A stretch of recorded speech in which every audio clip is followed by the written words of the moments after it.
যাই হোক, point number 2 যেটা হচ্ছে মোস্ট ইম্পর্টেন্ট, সেটা হচ্ছে আমি আমার নেক্সট জেনারেশনের কথা চিন্তা করি। অলরেডি জেন জির পর আরো একটা জেনারেশন চলে আসছে অলরেডি। আপনি মানেন আর না মানেন, জানেন আর না জানেন, অলরেডি নতুন আরো একটা জেনারেশন আছে, যে জেনারেশন বর্তমানে ফ্রি ফায়ার প্রচুর পরিমাণে খেলতেছে। খেলুক, এতে আমার কোনো দুঃখ নাই, কোনো কষ্ট নাই। বাট একটা জিনিস আপনারা শুধু একটু ভাবেন, পয়েন্টগুলো জাস্ট নোটিস করেন।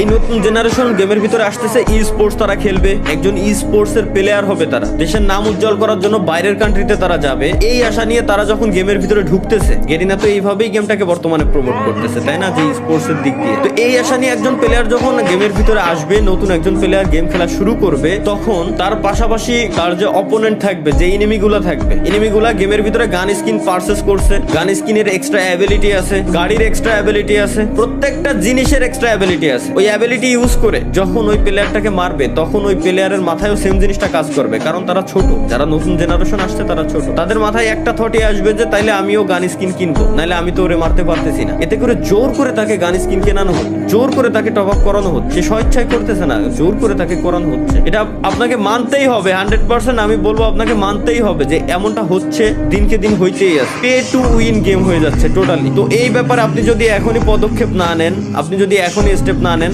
আপনার ভবিষ্যৎ প্রজন্ম টোটালি শেষ, টোটালি ধ্বংস হয়ে যাবে। এবং আমি আরো একটা কথা বলে দিই, আমি জানি আমার এই কথাগুলো বলার পর, এই ভিডিওটা পাবলিশ করার পর, গেরিনা হয়তো অন্য কোনো ক্রিয়েটর বা আদার্স যত ক্রিয়েটর আছে তাদেরকে সবাইকে এক জায়গায় করে কোনো ইভেন্টের আয়োজন করে আবার হাইপ ক্রিয়েট করে দিবে। আমার এই কথাগুলো তারা মাথা থেকে জেনে ফেলবে টোটালি। বাট আমি, আপনারা যারা অডিয়েন্স আছেন, আমি আপনাদেরকে বলবো যে এই ব্যাপারে আপনাদের স্টেপ নেওয়া উচিত। যারা সিনিয়র আছেন তাদের এই ব্যাপারে স্টেপ নেওয়া উচিত, না হলে ভবিষ্যৎ প্রজন্ম টোটালি ধ্বংসের মুখে চলে যাচ্ছে এবং ধ্বংস হয়ে যাবে। জোর করে একজনকে দিয়ে টপ আপ করানো হচ্ছে, সে টপ আপ করতেছে, তারপরেই না সে গেমে জিততে পারতেছে। বুঝতে পারতেছেন? এখনো বুঝেন নাই? আমি আরো একটু ক্লিয়ার করে দেই। একটা ই স্পোর্টস এর প্লেয়ার হওয়ার জন্য মিনিমাম তাকে 3 থেকে 4 মাস মিনিমাম তাকে গেম খেলতে হবে। কিছু না হইলেও 3 থেকে 4 মাস তো খেলাই লাগবে তার গেম। তো 3 থেকে 4 মাস সে যখন র্যাঙ্ক ম্যাচ খেলবে, তাকে যখন সার্ভাইভ করতে হবে, মাস্ট বি র্যাঙ্কের ভিতরে তার যাওয়ার জন্য গান স্কিন নেওয়াই লাগবে, গানের এক্সট্রা অ্যাবিলিটি তার নেওয়াই লাগবে, মাস্ট নেওয়াই লাগবে। এছাড়া সে গেমে কোনোদিনও উইন হয়ে আসতে পারবে না। তারপরেই তাকে ই স্পোর্টস এর উপরে যাইতে হবে, স্পোর্টস এর উপরে ফোকাস দিতে হবে। আমি মানলাম টুর্নামেন্ট খেলার জন্য কোনো গান স্কিন লাগে না, টুর্নামেন্টে গান স্কিনের কোনো অ্যাবিলিটি নেই, এটা আমি মানতেছি। কিন্তু ওই পর্যন্ত যাওয়ার জন্য একটা প্লেয়ারের যে 3 থেকে